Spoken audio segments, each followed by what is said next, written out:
Hey everybody, I'm Terrence Groom, or Invisiblekatana if you're watching this on my YouTube page. This little video is going to be a small autobiography where I talk about a couple of different points in my life that really stand out to me. Some of them are going to be from when I was really young, of course, some stuff is going to be very, very recent. But for the most part, this short little video is just a quick look through my life that's just a small snippet of the overall story.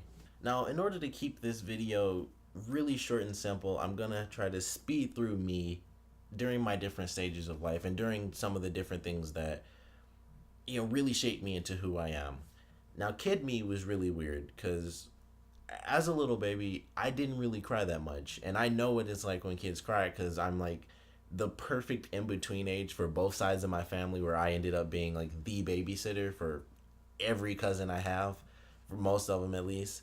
So I know what it's like when kids don't cry. It's like this is nice and quiet, but when kids don't cry for a really long time, it's kind of weird. And that's how I was as a little baby. I was incredibly quiet, and then I kind of grew up and I was more like a normal kid where I would sing songs that I didn't really know the meaning to, and I would just do silly things, dance and all sorts of stuff, lie horribly about drinking red pop even though there's just red pop like all over my lips, and I just say no and then get in trouble.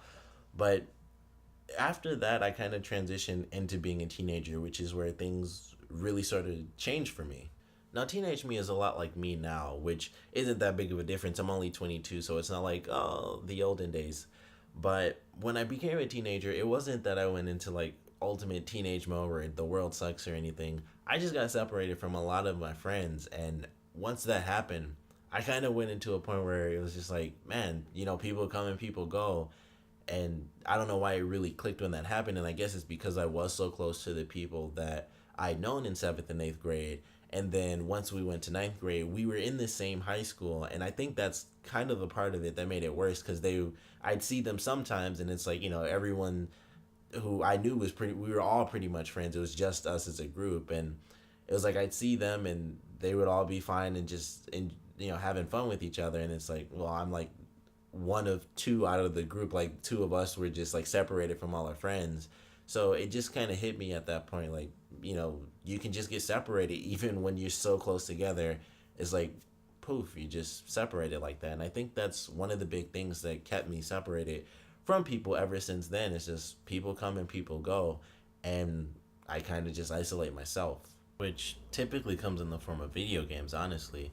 But despite the fact that you can easily be isolated by video games, which I know I have been for hundreds of hours, just zero human interaction. Like I could play a game for 12 hours straight, which I know for some people seems insane, and for others who might see this, it's like, yeah, I've done that myself. But even with that sort of isolation, video games have helped me meet friends, and it's one of the big things to talk about with some of my friends because they're nerdy just like me, so we talk about games a lot. And outside of just having a really odd balance between being isolated because of games and also getting friends because of games, games are a huge part of my life, not just because I enjoy playing them, but because they're the reason I like what I like. Honestly, I've always wanted to make video games, and that's why I chose to go to the college that I'm at now, which is U of M Dearborn. And U of M had this really cool program where it's like nerdy kids can just go, and for a day you see what the game design program is like there. And it was really cool. They drop all the big names, they give you this cool CD full of prototype games that other students have made.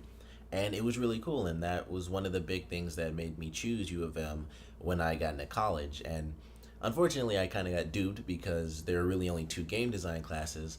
But being bored in the early classes, which were just normal art classes and things like that, I actually got into writing, which was really great, and that eventually led me into making YouTube videos. Because this is an assignment and I'm set to 5 minutes max, I can't talk about all the things I want to about YouTube, but the main point I want to get across is that I really enjoy doing what I'm doing, even if I'm not popular at all. I really enjoy it if I get like one subscriber, once a week or something. And I hope that my future lies more in the crazy ideas that I come up with than the more typical stuff of everyday life. And I just really hope it does because that's far more entertaining to me. But that's where my future lies, hopefully. And this tiny little video has just been a snippet of all the weird stuff in my life. So thanks for watching.